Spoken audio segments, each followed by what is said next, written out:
You'll be apologizing afterwards. Are you done?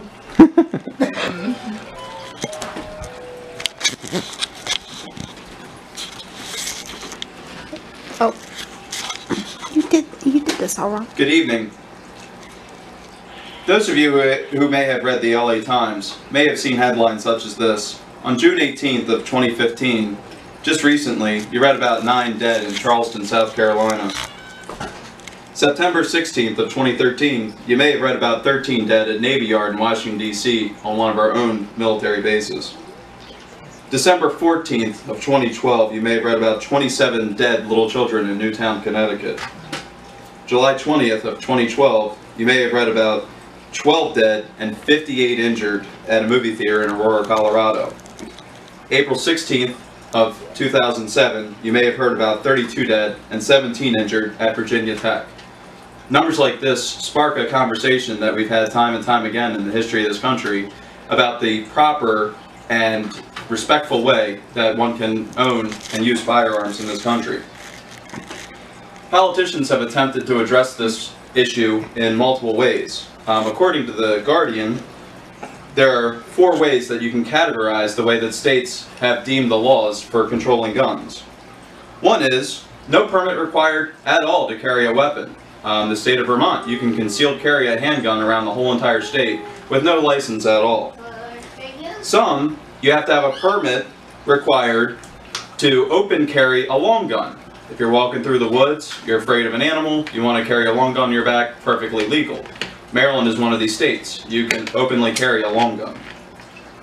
Some require a permit to open carry a handgun. So that would be a handgun that can be easily seen on your side.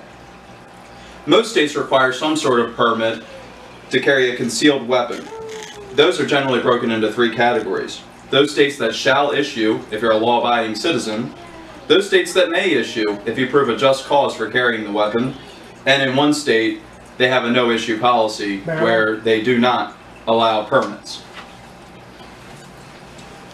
So there are actually 39 states that shall issue, 10 states that may issue, such as Maryland.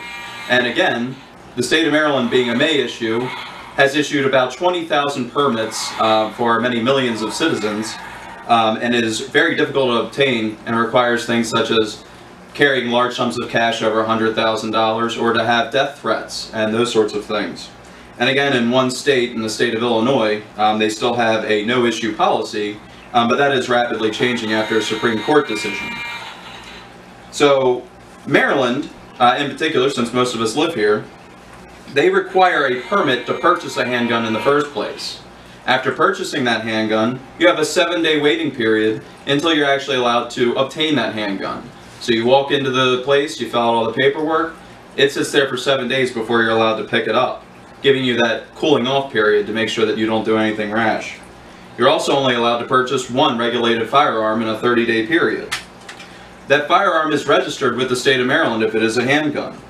And there is a licensing requirement for the owners of these handguns after they are registered.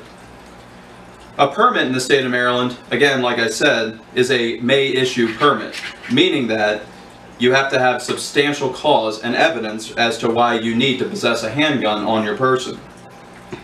New laws were enacted in the wake of Newtown, Connecticut in 2013.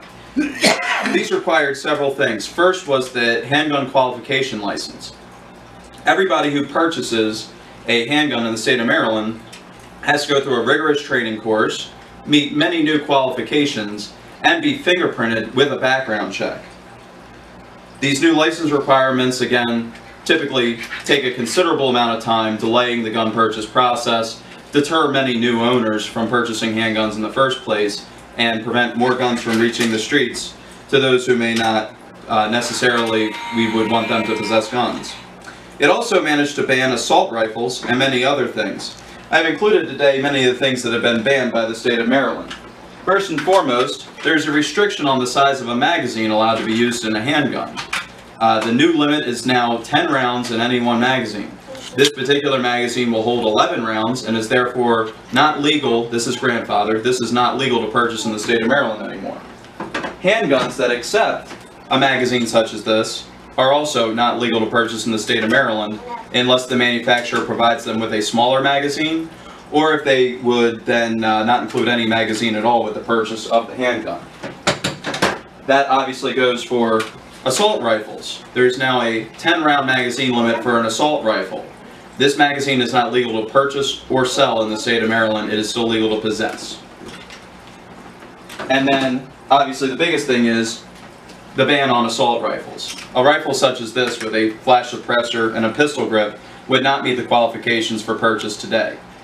The only thing that would be legal would be a heavy barreled model version of this gun that is at least 29 inches long with a collapsible stock that is extended.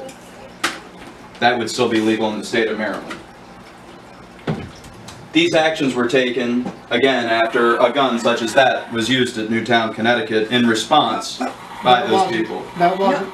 So, that being said, again, we continually seek to have these sorts of things given to the right people and used at the right times in a responsible manner, and we continue to have a nationwide dialogue, especially after events such as what happened in Charleston, South Carolina, to discuss exactly what we can do to better keep these out of the hands of people who might misuse them.